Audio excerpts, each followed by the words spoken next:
Joining us now on the Boardwalk Honda Hotline from the Sporting News, it is Vinnie Iyer here on 97.3 ESPN. Vinnie, how you doing on this Friday? Good. How's it going, Josh? Doing pretty good. So I want to present to you the same question that Nick and I were just debating about and the listeners have been chiming in about on our text board, and that is, are the Chargers the team best equipped to dethrone the Patriots, or do you still go with the Chiefs?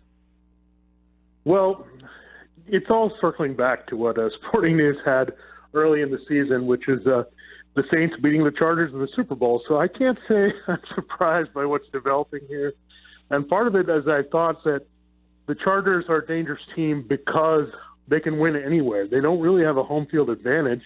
And that kind of puts a chip on their shoulder where now you've seen them have big wins, comeback wins against Pittsburgh and Kansas City, two really hard places to play. And I think when you look at Philip Rivers and Anthony Lynn, that's kind of their makeup. They want to be overlooked and the underdog and underappreciated, and they really wear that on their sleeve. And you see that in those games where they come through. So overall, I think this is the Chargers team I thought, physically, mentally tough. I think they've done better than I thought with all their defensive injuries as well. So this is a well-rounded team. I look at it, very good offense, very good defense, really not too many holes overall. And you're seeing this team also have like a character and toughness and an emotional fight about them that maybe we didn't expect out of this team.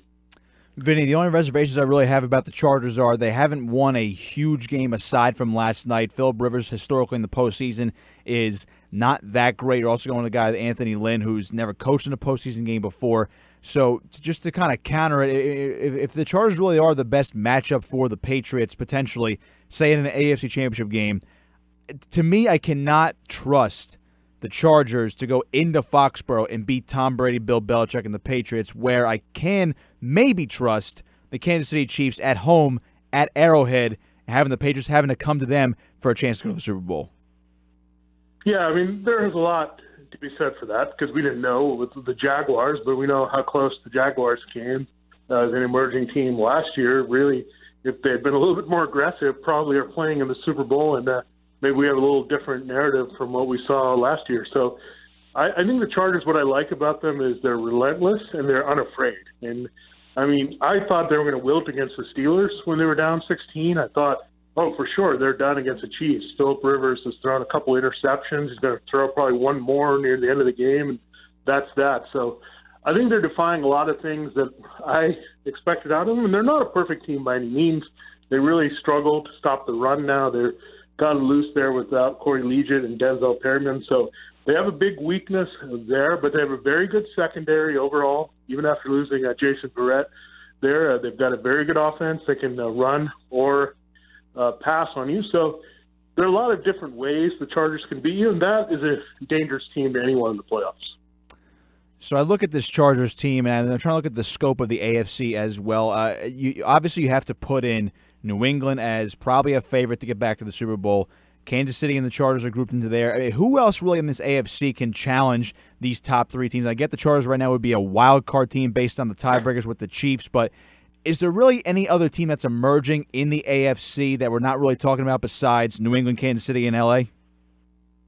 Well, I think I'd be a little bit wary of the couple teams down there. I think the Texans, it's a team I really like, but I think in a number 4 or 5 game against the Chargers right now, I'd say the Chargers have that momentum. But looking beyond that, I would say it's the Ravens only because that's a team with a little bit of history of being able to win. I know they're a lot different now with Lamar Jackson than Joe Flacco, but they're really liking the way they're playing right now. They're built for this kind of a time of the year. And then I'd have to say the Colts only because of Andrew Luck. And we know he can get hot, get on a roll here, and win a playoff game or two, and he's not afraid either. That's another team where Frank Reich has come in with that Eagles mentality last year. Maybe a lot of that has been lost in Philadelphia, and kind of getting that offensive mojo there, and their defense is overachieving as well. So if the Colts get that shot, they're just dangerous because Andrew Luck can get hot and go on a run here.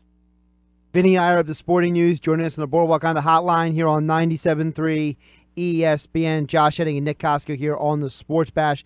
Vinnie, when you look around the AFC, you mentioned the Colts.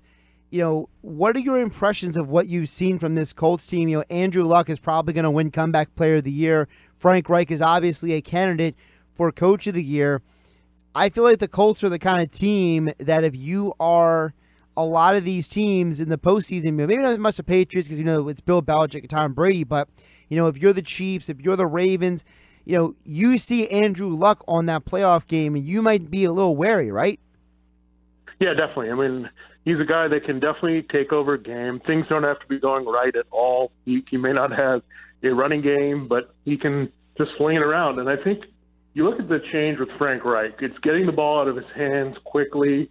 He doesn't really have a specific go-to guy. I know T.Y. Hilton has been that guy, but it doesn't matter if you throw Zach Pascal or Chester Rogers or Dontrell Inman. These guys are not regular starting wide receivers on anyone's team, and he's making them look better. And that's what I look for in that lead quarterback is he making the team rise above its talent level? And that's what Andrew Luck certainly is doing. So we know that Marcus Mariota had a mini run last year, leading that comeback against the Chiefs. Again, fearless, gritty guy as well. It doesn't matter how far back down they are. That's why guys like the makeup of Andrew Luck, Phillip Rivers, those are the types that you don't want to see in the playoffs because they can make big mistakes early in the game and they can just be relentless in leading their teams back.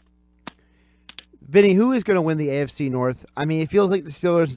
Do they want to win it? The Ravens, can they win it? What is going on with the AFC North?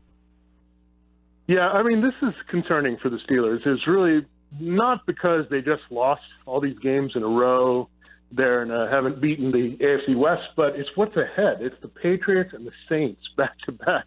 I mean, that's a brutal – I don't know if it gets any tougher than that this late in the season when you're outside of your division. So when you look at that, if they lose these next two games, the Ravens suddenly in control here. They've got the Bucs coming up, but maybe a very solid game there in Week 16 against the Chargers. That should be one of the best games on that slate. And then they close with the Browns at home. So definitely the Ravens have a shot to win 2, if not 3 of those games. And all of a sudden the Steelers are going to have to win out here to stay ahead of them. So right now you've got to favor the Ravens based on the schedule alone with the 2 winnable games, which is a lot easier than what the Steelers are facing. So if the Ravens win that division and the Steelers are on the brink here and don't look good here in the final 3 games, who knows what's going to happen with Mike Tomlin. But I think if they make the playoffs here, Tomlin is safe.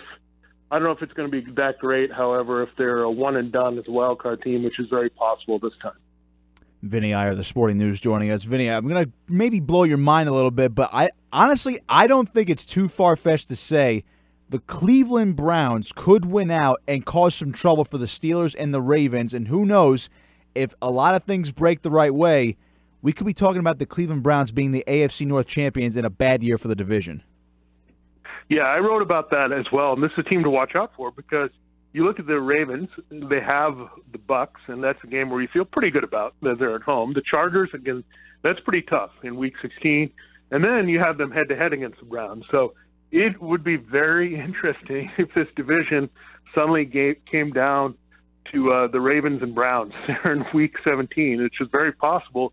And you look at the Steelers, they do seem to have a very favorable game in Week 17 at home against the Bengals, who are just absolutely a shell of themselves. But it's more about the way the Steelers are playing versus the way the Ravens or Browns are playing. I know the Ravens lost last week. I think the Browns could lose this week, and that could end that. But they're just playing a lot better overall than the Steelers at this point, offensively and defensively, and that's why they're hot, and that's why this division is even a question mark at this point. Hey, Vane, let's flip it over to the NFC. We know that the Bears have beaten the Rams and the Cowboys have beaten the Saints, but both of those wins were not at L.A. They were not in New Orleans. So when we get to the postseason, New Orleans is going to be hosting playoff games at home, and the Rams are going to be hosting games at the Coliseum. Do the Cowboys and the Bears have the teams that can go on the road and beat those offensive juggernauts? Well, I think definitely the Cowboys do because you look at Dak Prescott.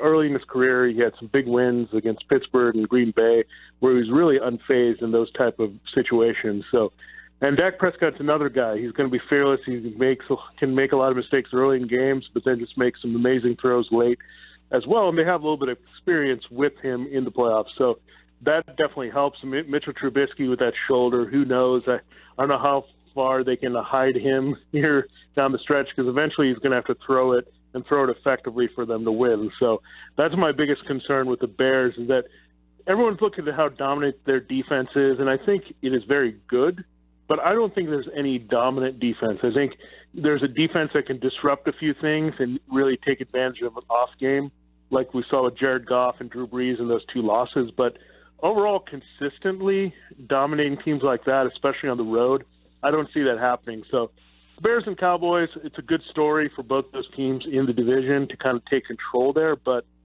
right now, if it's flipped and they have to go on the road, I can't see that happening. Vinny, it seems like one team that people are starting to talk about once again, and no one really thought that this team would be in this position now, but the Seattle Seahawks at 8-5, obviously they're not going to win the division, but as a wild card team, if the season ended right now, they would go at Dallas, and I would not put it past Seattle to go into Dallas, beat them, and then have a matchup with the Saints. I feel like this is a Seahawk team that is getting scary good before our eyes because Russell Wilson's playing at a high level. This defensive seems like no names is becoming a pretty good defense right in front of us. I feel like the Seahawks team actually could make a run and start surprising a lot of people towards the end of the year and into the postseason. Yeah, this is another guy that should be on the list for Coach of the Year, because a lot of things have changed. The identity has changed. He changed up both of his coordinators as Pete Carroll. I mean, he's done an amazing job. I mean, everyone was looking at the Brian Schottenheimer hiring and saying, what are you doing? And then look at this. They're running the ball at a high level. Their offensive line is playing with a little bit of juice. Russell Wilson is feeling it again. It's kind of like old school, what they were a few years ago when the Legion Boom was just starting to come together. They had beast mode with Marshawn Lynch. Now it's Chris Carson. It's pretty much throwing it back to that identity that worked at a high level for the Seahawks. So, yeah, I'm really scared to play him, and I'm really looking forward to the Seahawks-Chiefs game in Week 16. There's going to be so much on the line there. The Chiefs all of a sudden have to go in a tough environment on the road here and see how Patrick Mahomes can respond after a tough loss. So, yeah, the way the Seahawks are playing right now, they already beat the Cowboys once. We know they can handle that.